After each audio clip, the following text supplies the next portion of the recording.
sudah Ramadan, sebulan berpuasa. Tiba Syawal kita rayakan dengan rasa gembira. Hai, Assalamualaikum. Anda bersama dengan saya, Afiq Syazwan. Tapi sebelum kita mulakan, kepada semua penonton-penonton Sinema 2023, saya ingin mengucapkan selamat Hari Raya Aidilfitri. Maaf zahir dan batin. Sekarang ni Afiq berada di pusat membeli belah Wan Utama, Bandar Utama Petaling Jaya. Sinema 2023 musim baru ini memang semua benda nak baru. Segmen baru, wajah baru, host pun baru. Semua benda barulah sebab tahun baru kan. Jadi kalau anda nak tahu, dalam Sinema 2023 ini kita akan ceritakan tentang cerita-cerita terkini, info-info terkini mengenai filem tempatan mahupun filem antarabangsa. Ya, untuk segmen yang pertama ni mesti ramai yang tertanya-tanya, Afiq nak cerita info apa pula? Ini dia. Cerita tentang dua artis tempatan yang terkenal kita ni dipilih untuk menjadi duta bagi sebuah institusi kewangan. Wow, beruntungnya. Masyuk. Tapi tak apa. Kalau ramai yang tertanya-tanya siapakah mereka ini, tanpa buang masa, mari kita roll VT. Dia satu penghargaan yang luar biasa. Pada waktu yang sama, dia rasa macam satu tanggungjawab yang besar juga. Alif Sata ada sebab untuk teruja dilantik Duta Bank oleh Hong Leong Bank atau HLB. Bersama rakan selebriti Datin Lisa Surihani, mereka akan menjadi wajah pelbagai kempen dan inisiatif institusi kewangan terkemuka negara itu sebagai jambatan antara bank dan pelanggan, termasuk dalam mempromosi produk dan meningkatkan literasi kewangan komuniti. Selain pencapaian dalam seni, pelantikan Alif dan Lisa yang sentiasa berbakti kepada masyarakat, menurut Pegawai Pemasaran dan Komunikasi HLB, Salman Zainal, dalam pengumuman baru ini mencerminkan ethos bank yang fokus kepada komuniti.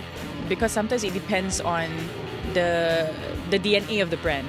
I know, so perhaps macam they felt that the likes of myself and also Alif Sata, macam kita punya personalities, our characters and perhaps our track record in the past, perhaps kind of fits with their DNA and also macam dorang punya narrative, dorang punya message direction, you know, so perhaps, insyaAllah, ya. Sebagai ibu, keterujaan dikongsi Lisa yang juga pemegang beberapa trofi Festival Filem Malaysia tentang pengurusan kewangan anak-anak disediakan HLB. On how to manage dorang punya finances while at the same time mengajar mereka juga on how to be a little bit more aware dengan macam mana dorang manage dorang punya finances. Dia ada juga a side of educating family when it comes to financing ke kan. The unique selling point untuk kempen Alif kali ini is so unique, yang di mana Alif dibesarkan, dididik cara untuk menabung. Dan zaman sekarang ni pula dengan kita go cashless lah, dengan ada app lah, I get to do it with my kids sekarang ni dalam aplikasi HLB Connect, you know. So it means a lot untuk Alif. Ya, tahniah kepada Datin Lisa Surihani dan juga Alif Sata. Memang sesuai lah kalau mereka diambil untuk menjadi duta, sebab mereka ni pun memang hebat orangnya, sebab saya pun idolizekan Alif Sata. Baik, jadi dalam Sinema 2023 ini kita nak cerita kepada semua penonton di luar sana apakah filem-filem yang sedang ditayangkan maupun yang bakal ditayangkan di pawagam di seluruh Malaysia. Mesti yang ramai tanya-tanya kan, apa filem best ya? Apa filem best ya? Lebih-lebih lagi kalau musim raya ni tengah berjalan dengan keluarga, nak tengok cerita apa? Di sini kami akan bagi tahu antara filem tempatan dan juga filem antarabangsa yang menarik. Jadi apa lagi? Jom kita sama-sama tengok.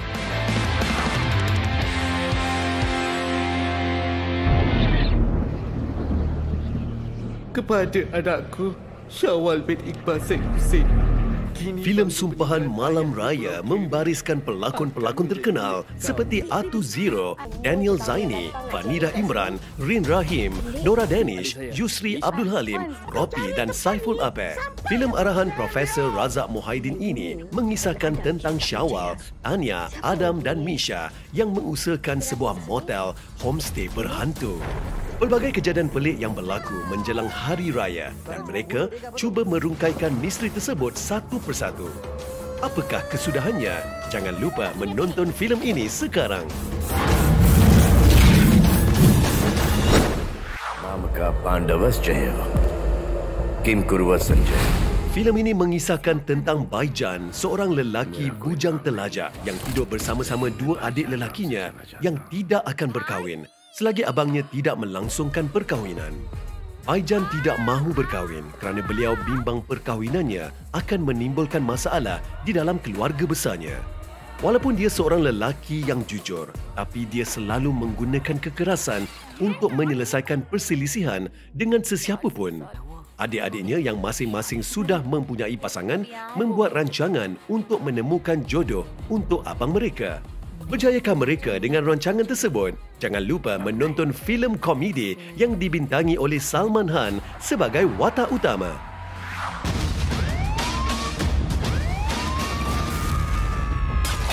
Polis Evo 3 merupakan filem aksi Malaysia yang akan datang arahan Syafiq Yusof, terbitan bersama Astro Shaw dan Scope Productions.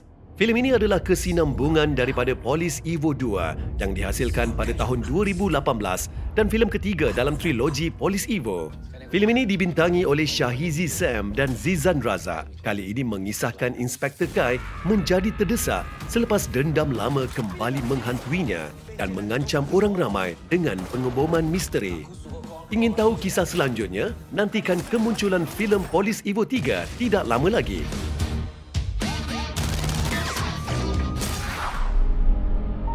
I know that this road has been very hard. Fast 10. Filem ini dibintangi oleh Vin Diesel, Sung Kang, Natalie Emmanuel dan ramai lagi. Filem ke-10 dari siri filem Fast and Furious ini memakan belanja yang paling besar setakat ini, iaitu sebanyak USD 340 juta. Apakah kemelut yang melanda Dominic kali ini?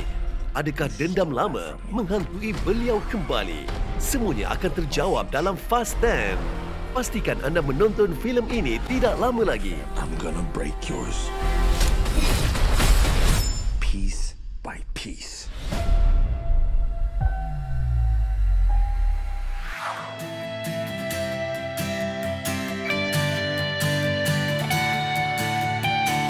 Shahizi Sam dan Zizan Razak kembali beraksi melengkapi trilogi Polis Evo sebagai duo Inspektor Kai dan Inspektor Sani bermula 25 Mei ini. Ditayangkan serentak di Malaysia, Singapura dan Brunei, Polis Evo 3 arahan Syafiq Yusof ini turut dibintangi Shahnaz Ahmad, Nora Danish, Syafiq Kal, Douglas Lim dan Farah Lihan. Majlis Iftar bersama penggiat seni dan pengamal media pada 11 April lalu telah dihadiri Perdana Menteri Yang Amat Berhormat Datuk Seri Anwar Ibrahim yang diiringi Menteri Komunikasi dan Digital Yang Berhormat Fahmi Fazil beserta timbalannya Yang Berhormat Teo Ni Ching. Berlangsung di World Trade Center Kuala Lumpur, majlis yang turut meraikan anak-anak yatim dan asnaf Rumah Kasih Ibu Ampang itu juga dihadiri Ketua Pegawai Eksekutif Finas yang berusaha Profesor Dr. Muhammad Nasir Ibrahim. Saya rasa ini satu program yang bagus. Di samping kita berbuka puasa bersama-sama, pengamal media dan juga pegiat seni ini patut bersama-sama bergabung tenaga untuk membangunkan industri perfilman negara kita. Sebab kadang-kadang pengamal media biasanya akan menulis perkara-perkara yang berlaku dalam industri perfilman kita. Jadi saya fikir kita perlu lebih banyak adakan aktiviti bersama-sama dengan pengamal media. Menteri Komunikasi dan Digital Yang Berhormat Fahmi Fazil memaklumkan perluasan skop Majlis Ekonomi Digital dan Revolusi Perindustrian Keempat atau MED4IR bagi memastikan Malaysia berupaya menyediakan dasar dan aspek pelaksanaannya yang mantap agar ekonomi digital dapat dinikmati semua. Beliau berkata demikian kepada media pada Majlis Perhimpunan Bulanan dan Berbuka Puasa Kementeriannya baru ini yang turut meraikan anak yatim dari Pusat Jagaan Mesra As-Salam, Yayasan Nur Manzil serta Rumah Kebajikan dan Bimbingan At-Taqwa. Berlangsung satu sesi pertemuan delegasi bagi program pasaran filem antarabangsa Masya The Film bersama pengerusi Finas yang berbahagia Datuk Kamil Osman di Dewan Samad Idris Finas Hulu Kelang pada 7 April lalu.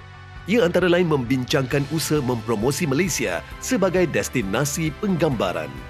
Tak sabar ingin segera balik kampung, rindu balik kampung, ayo balik kampung, jom balik kampung. Jom balik kampung jom. Hai, saya Alif Sata. Selamat Hari Raya Aidilfitri.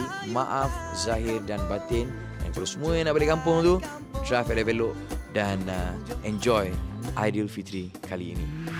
Seram memang ada, cuma dia punya plot twist. Daripada satu plot kita tidak akan tahu.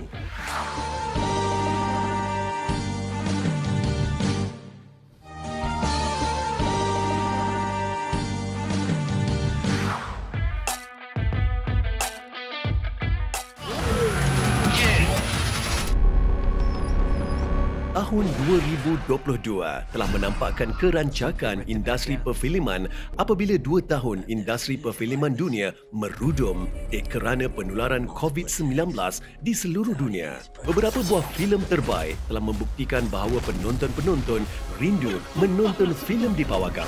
Berikut beberapa buah filem yang telah berjaya meraih kutipan tertinggi di dunia. Di tempat yang ketiga, filem Jurassic World Dominion telah memperolehi kutipan sebanyak USD 1 bilion bersamaan RM4.3 bilion. Filem ini adalah sequel kepada filem Jurassic World Fallen Kingdom pada tahun 2018. Filem lakonan Chris Pratt Bryce Dallas Howard dan Laura Dern ini telah menjalani penggambaran pada Februari hingga November 2020 di Vancouver, Canada, England, Pinewood Studios, Malta dan Switzerland. Di tempat yang kedua pula, filem hebat lakonan Tom Cruise iaitu Top Gun Maverick telah memperolehi kutipan USD 1.4 bilion bersamaan RM6.5 bilion.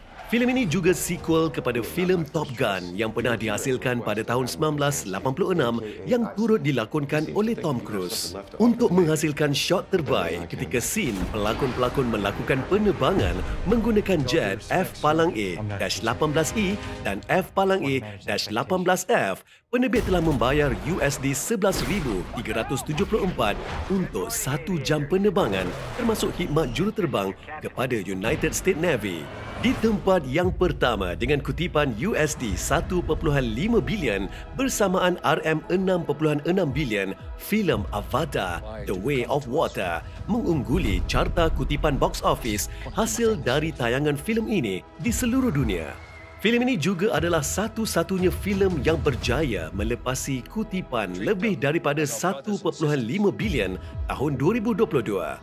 Filem James Cameron ini juga adalah filem sequel kepada filem Avatar tahun 2009.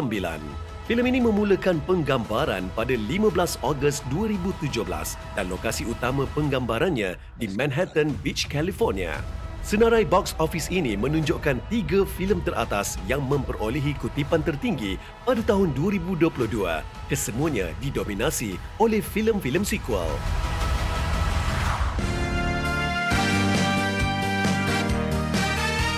Oh maaf, saya bukan untuk dijual. Yang di sebelah saya ni memang untuk dijual. Okey, jadi itulah dia antara filem-filem kutipan tertinggi. Memang gempak habis dan itu adalah filem sequel. Jadi dia akan ada kesinambungan dia. Kalau macam saya pun ada meminati sesebuah filem sequel itu, mestilah kita nak tahu kan. Kalau kita jadi peminat, kita nak tahu apa lagi sambungan dia. Apa lagi lepas ni. Dan antara filem-filem tu mesti akan ada peminatnya yang tersendiri. Okey, beralih pula kita nak cerita tentang filem tempatan pula kali ini. Ini dia, Datuk Profesor Dr. A. Razak Muhaiddin baru saja keluarkan sebuah filem tempatan yang bergenre komedi seram. Tajuk dia, Sumpahan Malam Raya, guys. Tajuk macam seram. Seram ke tak seram? Komedi ke tak komedi? Jom kita tanya Prof sendiri. Let's go. Jadi bila saya berlakon dalam cerita ni, saya jadi hero. Wow, unbelievable. Percaya? Jangan tak percaya. Atu kembali ke layar perak sebagai hero di samping Rin Rahim dalam Sumpahan Malam Raya arahan Datuk Profesor Dr. A. Razak Muhaiddin. Lawak memang ada, seram memang ada, cuma dia punya plot twist. daripada satu plot tu, satu plot kita tidak akan tahu. Kita tengok nampak tadi semua orang tunggu-tunggu apa yang nak jadi lepas ni. Walaupun kita tahu benda tu hantu, benda tu akan mati, tapi orang tu tunggu-tunggu macam mana cara dia mati, macam mana kesudahan, apa sebenarnya yang terjadi.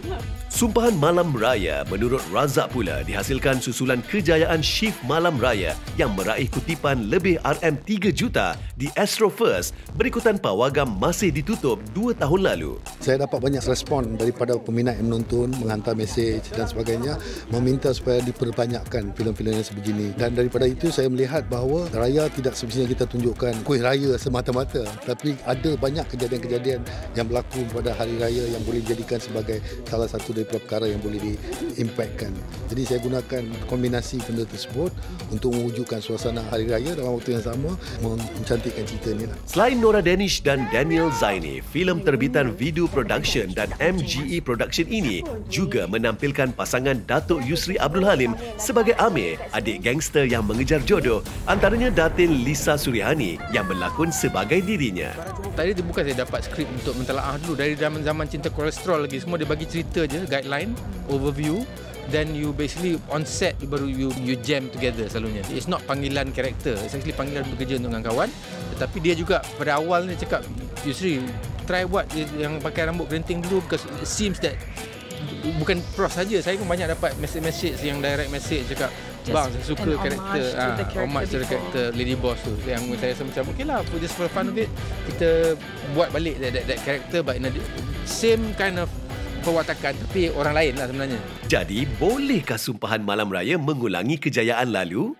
Nak hasilkan komedi bercampur seram ini adalah satu tugas yang agak sukar. Di samping menggunakan pelakon yang bukan 100% komedian adalah satu yang agak mencabar lah. Tapi saya rasa dengan memberi watak-watak yang berlainan, khususnya kepada beberapa watak yang kita tahu mereka adalah pelakon-pelakon serius dan sebagainya, saya dapat melihat kelainan yang diwujudkan dalam cerita inilah. Itu adalah salah satu daripada selling point untuk filem Sumpahan Malam Raya.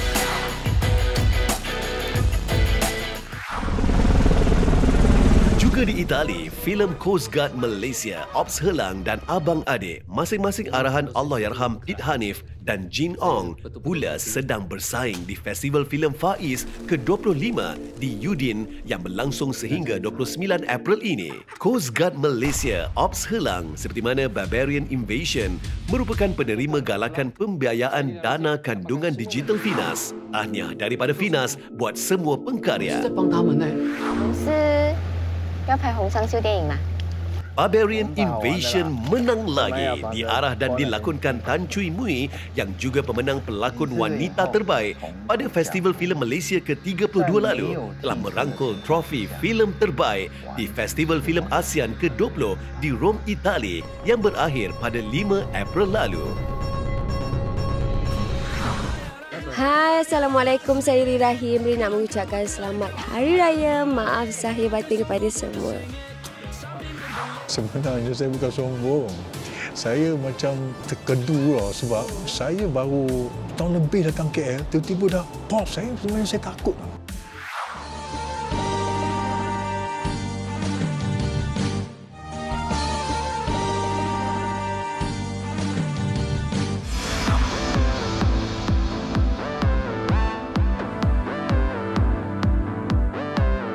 Kemenangan bersejarah Tan Sri Michelle Yeoh pada malam edisi ke-95 Anugerah Academy atau Oscar di Los Angeles Mac lalu sebagai pelakon wanita terbaik menterjemah laungan Patriotisme, Kami Bangga Jadi Anak Malaysia. Ucapan bersemangat bintang berusia 61 tahun ini di hadapan 3,000 peminat yang membanjiri kompleks Beli Belah Pavilion Kuala Lumpur baru ini bahawa dirinya adalah anak Malaysia sejati jelas cukup bermakna.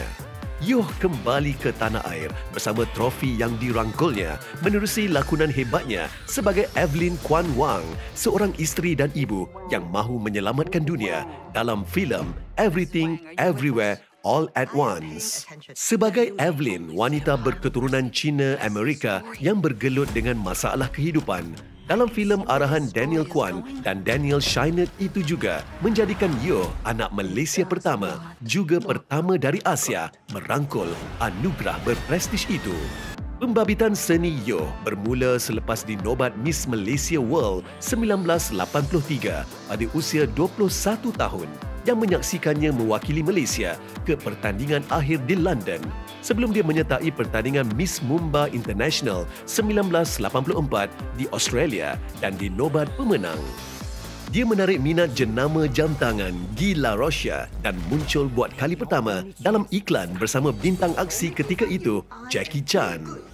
Penampilannya menambat perhatian syarikat produksi Hong Kong, D&B Films, yang menawarkannya watak utama dalam filem Yes, Madam pada 1985.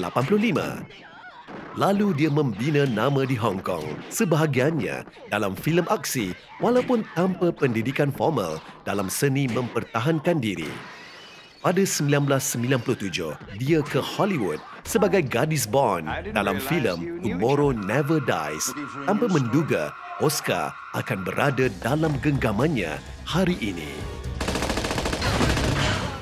Perjalanan jauh tak ku rasa kerana hatiku melonjak sama. Ingin berjumpa sanak saudara yang selalu bermain di mata. Wah, seronok betul lah raya kali ni kan. Sebab dah berapa raya ni kita tak dapat balik kampung. Jadi raya tahun ni kita buat sehabis baik, balik raya dan kembalikan tradisi raya pada tahun-tahun yang sebelum ini. Jadi, dalam Cinema 2023, saya Hafiz Syazwan dan tim yang lain ingin mengucapkan tahniah kepada Tan Sri Michelle Yeoh yang baru saja merangkul anugerah pelakon wanita terbaik di Anugerah Akademi atau Oscar yang ke-95. Sekarang masanya untuk kita cerita pula tentang filem tempatan. Dalam segmen Nostalgia kali ini, kita nak kembali pula tentang filem yang menjadi fenomena pada tahun 1980-an. Siapa tak tahu? Filem Adik Manja. Filem ni memang popular habis. Jadi jom kita bersama dengan hero-nya. Abang memang legend. Fik, kau muda. Uncle memang legend. Jadi jom kita bersama dengan Dharma Harun Al-Rashid.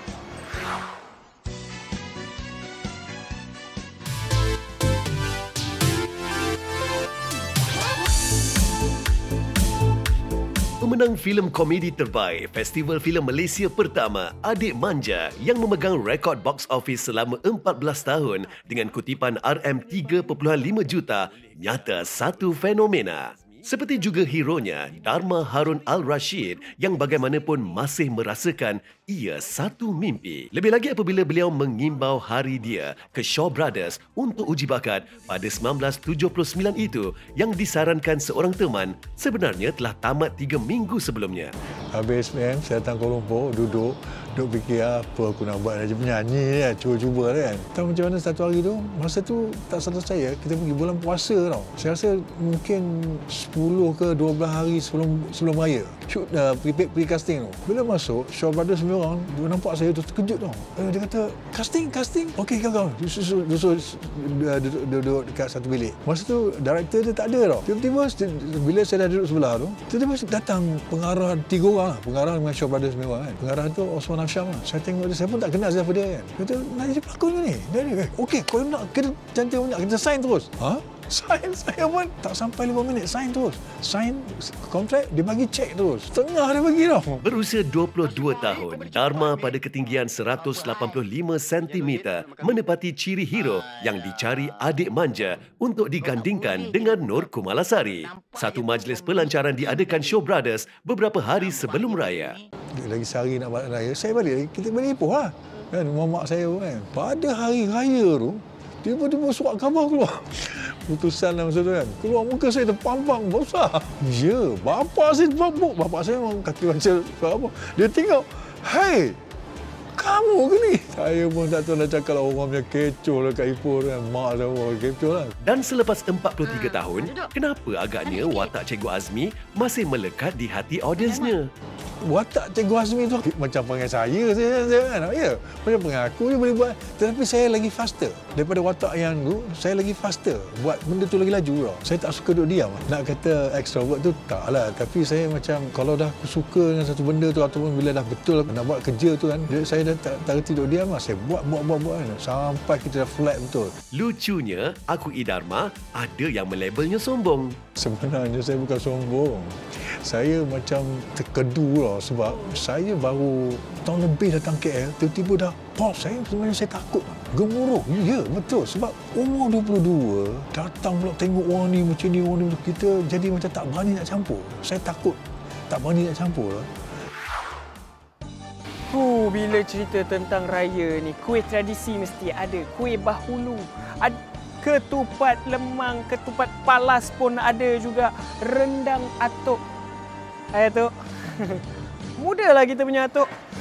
Jadi kita nak cerita pula tentang Abang Dharma tadi. Wow, kerana tinggi boleh menjadi seorang hero sebuah filem ataupun drama. Dahlah filem baru. Pertama pula buat beliau, popular pula. Bayangkan kalau itu adalah tahun 2023, confirm viral dekat semua social media, views confirm trending dan juga FYP. Hai, kalaulah saya tu jadi dia kan. Rezeki.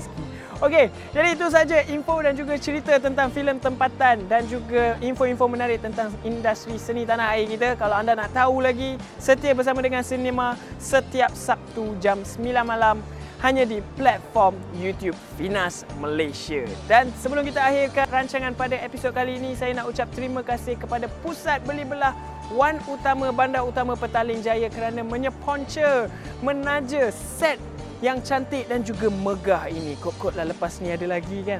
Apa salahnya? Baik, jadi saya Hafiz Syazwan ingin ucapkan selamat Hari Raya Aidilfitri, maaf zahir dan batin. Kami akan hadiahkan lagu terbaru dari Andi Bernadi dan juga Ryan Bakery dengan lagunya Raya Last Minute. Kalau raya, raya juga. Berhati-hati di jalan raya. Saya Hafiz Syazwan. Bye. Assalamualaikum.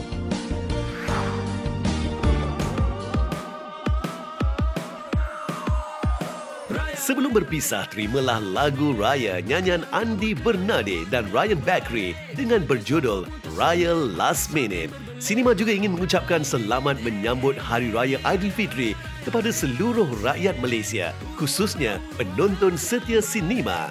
Maaf zahir dan batin. Bye-bye.